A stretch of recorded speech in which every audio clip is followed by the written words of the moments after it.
Hi everyone, my name's Warren and I'm going to be your teacher for today. Today I'd like to start by taking a look at the simple present. No, only joking. This is a traditional introduction that you would find in any classroom, where a teacher stands up in front of you and starts to talk to you about verb tenses. The simple present, the present continuous, the simple past, the simple future. I have always found this to be extremely boring. And to be honest with you, at the end of the day, it doesn't teach me the most important and fundamental thing: to speak.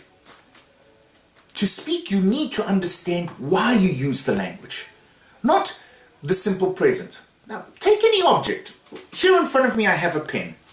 Tell me something about this object using the present perfect continuous. You can't do that. On a piece of paper, you can. But when it gets down to actually using it, that's where the difficulty comes into. Now in this course, we're going to take a look at it a little differently, something that you've never seen before. We're going to look at the concept of the language. I believe that if you have a base, you can put any vocabulary on top of that base. It's like building a house. With a foundation, you can put the walls, the roof, anything. But to have a strong base, you need to understand why we use the language. And you need to have a base designed for usage.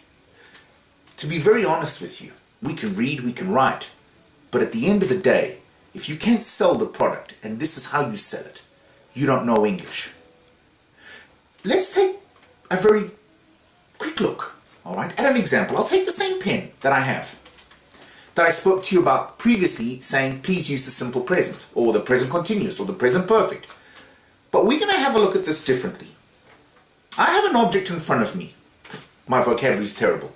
I don't know the name of this. That's not a problem in English, because in English we have what we call subject pronouns. Now a subject pronoun can talk about anything on God's green earth.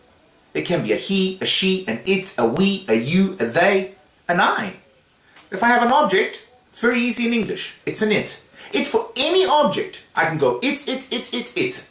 Alright, so I don't know the name of this, but I need to start the phrase. To start the phrase, I'll begin with an it. It. Alright? Now I'm a bit stuck because I need something else.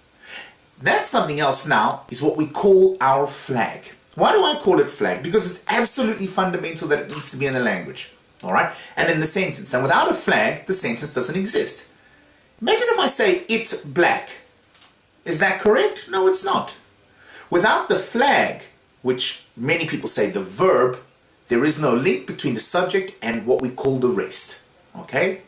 So, I'll take this object and I want to talk about the quality of this object. Okay? Now, in English, what do we use for qualities? The quality of you, the quality of me. What do we use? And we use the verb to be. Verb to be defines qualities. Okay, let's take this object. I want to talk about a quality of this object. I can say, it is... Gosh, I don't have vocabulary. But I'm able to affirm in the present. I want to now negate it isn't. I still don't have vocabulary. But then I'm going to learn. I want to interrogate. I want to make a question. What I do is I invert. Is it? What's missing is the vocabulary. Now watch this. I want to do this in the affirmative. It is. Negative. It isn't. Interrogative. Is it? I want to then take it into the past. The quality of this a week ago. It was. It wasn't. Was it? I want to move this into the future. It will be, it won't be, will it be? Is it, was it, will it be? It isn't, it wasn't, it won't be? Many people that I've met have always said to me, oh my gosh, verb to be, very basic.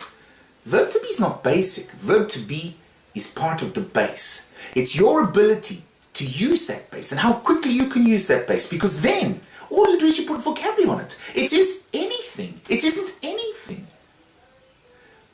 This course is going to have a look at taking all of this terminology that we use, simple present, present continuous, and dividing it up into something extremely easy for you to use. If you understand why you use, it's easy to use, such as the pen, quality, verbs to be for quality. In the present, it is. In the past, it was. In the future, it will be. What's missing now is vocabulary. So, join our course. You're going to absolutely love it, all right? It's going to be fantastic. Hope to see you there.